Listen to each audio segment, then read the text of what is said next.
എന്താ ഇവിടെ ഒരു ഉന്നതതല സമ്മേളനം? ആരൊക്കെ അനുമോളെ പറ്റിയിട്ടുള്ള കുറ്റം പറയുന്നു, അല്ലെങ്കിൽ അനുമോളെ ഗെയിമിനെ ക്വസ്റ്റ്യൻ ചെയ്യുന്നു, അല്ലെങ്കിൽ അനുമോളെ റിയാലിറ്റി കാണിക്കാൻ ശ്രമിക്കുന്നു, ഓരൊക്കെ സോഷ്യൽ മീഡിയയിൽ ഒരു നെഗറ്റീവ് പബ്ലിസിറ്റി ആയിട്ട് നെഗറ്റീവ് ആയിട്ടുള്ള ഒരാളായിട്ട് മാറിയിട്ടുള്ളൂ. പക്ഷെ ആരൊക്കെ അനുമോളെ സപ്പോർട്ട് ചെയ്യാൻ ശ്രമിച്ചിട്ടുണ്ടോ, അനുമോളെ കൂടെ നിന്നിട്ടുണ്ടോ, അവരൊക്കെ ഇപ്പം ഭയങ്കര പോസിറ്റീവാണ്. എക്സാമ്പിൾ തന്നെ കാണാം, ഭയങ്കര കോൺഫിഡൻസോടാണ് പറയുന്നത് അനുമോള് ജയിക്കും. അതും റീ എൻട്രി വന്നതിന് ശേഷമല്ല അവർ കോൺഫിഡൻസോടെ പറയുന്നത്. ഈ റീ എൻട്രിയും അനുമോളെ ജയിക്കാൻ ഒരു പ്രധാന കാരണമായിട്ടുണ്ട്. അത് ഇവരൊരു കച്ചിത്തുരുമ്പായി എടുത്തിട്ട് ലൈക്ക് റീ എൻട്രി വന്നതുകൊണ്ടാണ് അനുമോള് ജയിച്ചത് എന്നുള്ളൊരു റീസൺ ആക്കി. മനുഷ്യനുണ്ടായിരിക്കേണ്ട ഏറ്റവും വലിയ ഗുണം എന്താണെന്നറിയോ? അന്തസ്. അത് നിങ്ങൾക്കില്ല.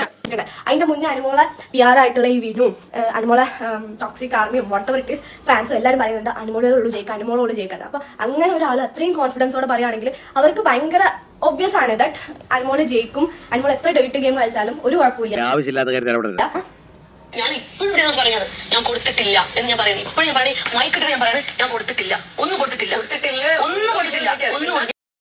സത്യം ഞാൻ പറഞ്ഞു എന്നെ സപ്പോർട്ട് ചെയ്യാൻ കുറച്ച് പേരുണ്ട്, എനിക്ക് ഞാൻ കൊടുത്തിട്ടില്ല, ഒന്നും കൊടുത്തില്ല. അത്രയും ദൈവവിശ്വാസിയായിട്ടുള്ള അനുമോള് ദൈവത്തിനെ പിടിച്ചു വരെ സത്യമിട്ട് ഞാൻ PR കൊടുത്തിട്ടില്ല എന്ന് പറഞ്ഞു. ഇന്റർവ്യൂ ചെയ്ത സമയത്ത് അനുമോള് പറഞ്ഞു ഞാൻ 50,000 രൂപ അഡ്വാൻസ് കൊടുത്ത് ഇനി 50 കൂടി കൊടുക്കാറുള്ളത്. അപ്പം ദൈവവിശ്വാസം എവിടെ? ദൈവത്തിനെ പിടിച്ച് സത്യത്തത് എവിടെ? എന്നെ കൊണ്ട് ഇങ്ങനെ നുണ പറയിക്കുന്നതിന്റെ ശാപം എനിക്ക് കിട്ടുമോ അതോ ചേട്ടന് കിട്ടുമോ? എനിക്കിനി എന്ത് കിട്ടാൻ? നീയല്ലേ എന്റെ ഏറ്റവും വലിയ ശാപം. എവിടെ പോയി അഞ്ജന ചോദിച്ചപ്പം പറഞ്ഞു 16 ലക്ഷത്തിന്റെ കണക്ക് എവിടെ നിന്നും, ചിലപ്പോ ഞാൻ 15 ലക്ഷം ആയിരിക്കും അത്രേ ഉള്ളൂ അല്ലേ? അത്രേ ഉള്ളൂ പറഞ്ഞത്. അത് ഓൾറെഡി അനുമോളെ വായന്ന് വീണ് പോയി. വല്ലാത്തൊരടിയായിപ്പോയി.